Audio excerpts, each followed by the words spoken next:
pensemos en esto por un momento. ¿Se puede borrar la mente de una persona y, bueno, reconstruirla desde cero? Pues durante 20 años la CIA lo intentó.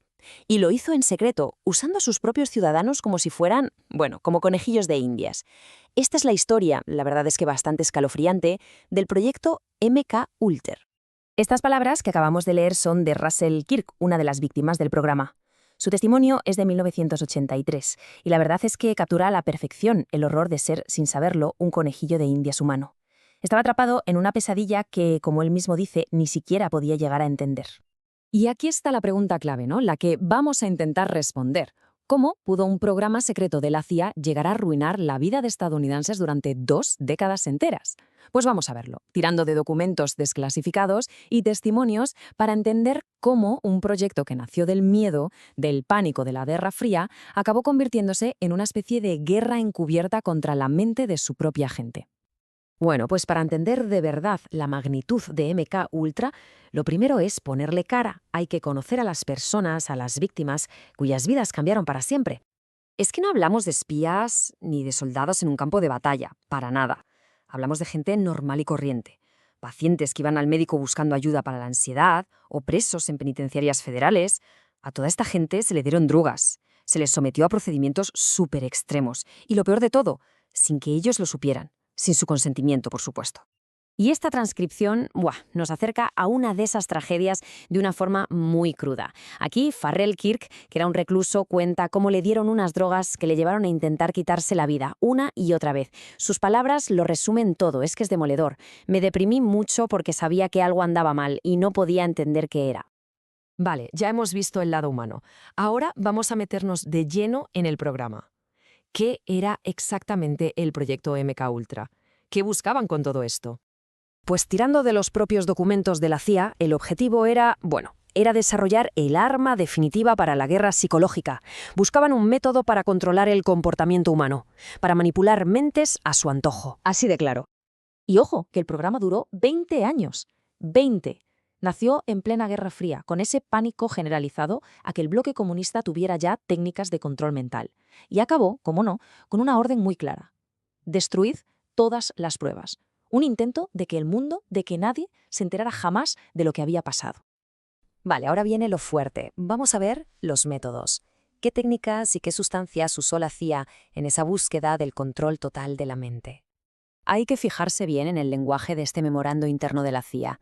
Esto no es una novela de espías, son los objetivos reales del programa, escritos con una frialdad, una burocracia que hiela la sangre.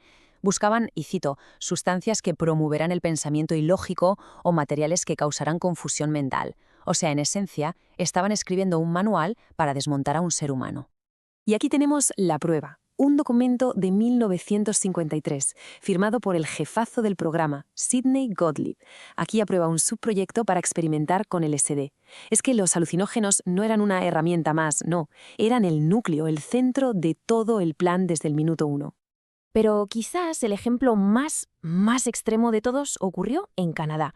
Allí, un psiquiatra, Donald Ewen Cameron, intentó literalmente borrar la mente de sus pacientes para luego, supuestamente, reconstruirla. ¿Cómo? Pues con comas inducidos por drogas, con descargas eléctricas a potencias brutales y con mensajes en bucle durante días y días. El resultado, claro, fue catastrófico. Daños cerebrales permanentes, amnesia, vidas completamente destrozadas. Y que nadie piense que esto fue cosa de 4 agentes locos en un sótano, ¿eh? Para nada. MK Ultra se infiltró hasta la médula de las instituciones más respetadas de la sociedad. Es que el punto clave aquí es la escala. Más de 80 instituciones, universidades, hospitales, que participaron, y esto es lo fuerte, muchas veces sin saber que sus investigaciones las estaba financiando y usando la CIA. El dinero llegaba a través de organizaciones tapadera, así que los investigadores no tenían ni idea del propósito real de su trabajo. Claro, años después, la verdad empezó a salir, y salió a la luz con titulares como estos que vemos. Universidades de élite de la talla de Stanford o Johns Hopkins, de repente se descubrió que habían sido parte de la red de la CIA. La búsqueda de conocimiento, la ciencia, se había convertido, en secreto, en un arma. Esta tabla lo resume bastante bien. El alcance de esa red era inmenso. Universidades de la Ivy League, hospitales superconocidos, farmacéuticas gigantes e incluso prisiones federales. Todos, de una forma u otra, consciente o inconscientemente, formaron parte de esta maquinaria de experimentación que fue MK Ultra.